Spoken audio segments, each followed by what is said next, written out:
And that is what they want to keep from us, so that we will serve the control system, because they got no chance when we realize that's who we are. You know, people talk about the human mind as if it's like the arbiter of human awareness and perception. It isn't.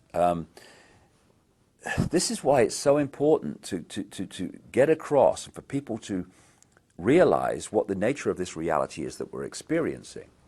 This is quite provably, when you look at the science, it's obvious. We live in a virtual reality universe. It's like a three-dimensional holographic version of the internet.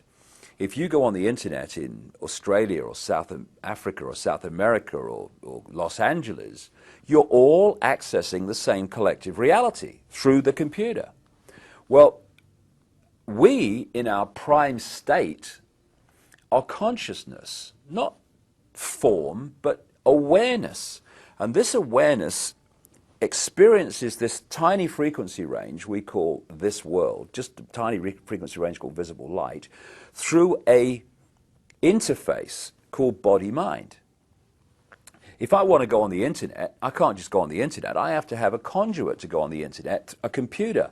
And even then, I don't go on the internet. The computer does. I observe the internet through the computer. This is what consciousness, awareness, the real eternal self that these religious teachings talk about, etc., and non-religious teachings too, talk about. This eternal self. Some people call it soul, whatever you want to call it.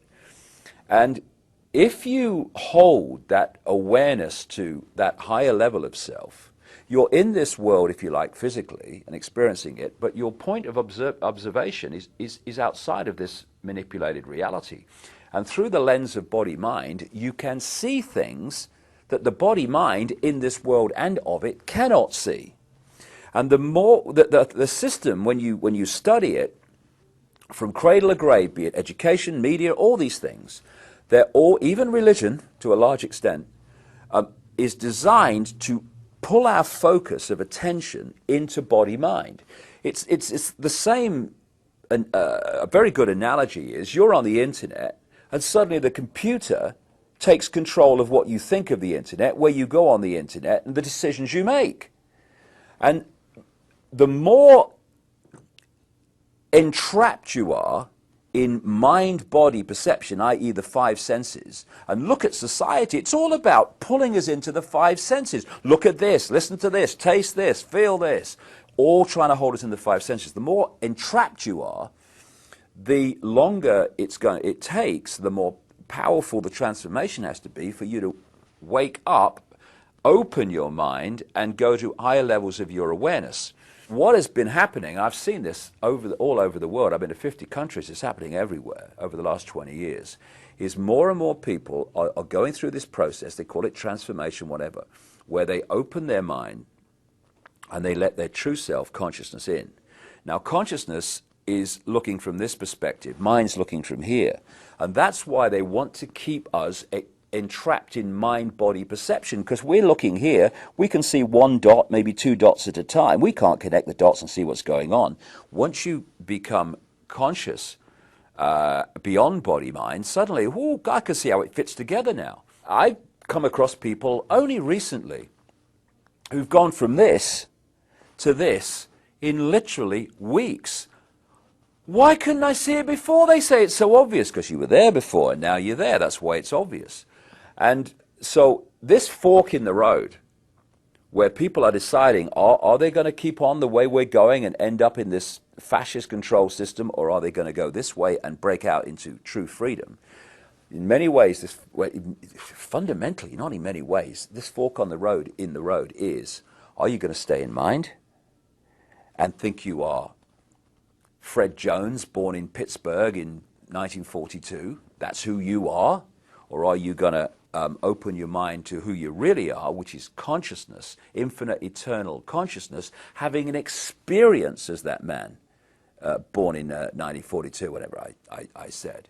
And that's the difference. Once you realize that our name, our job, our experience is just that, an experience, and we are consciousness, that change of point of perception, point of observation of this world transforms everything. You go from this to this And you can see what the control system doesn't want us to see, and that's why the control system is absolutely structured to hold us in that state.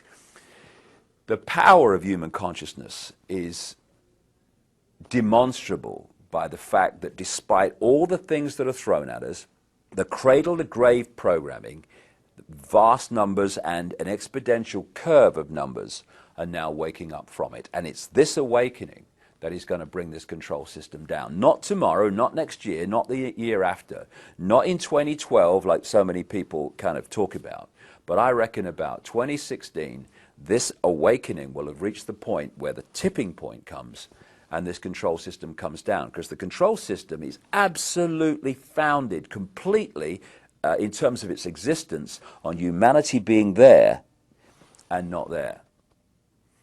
And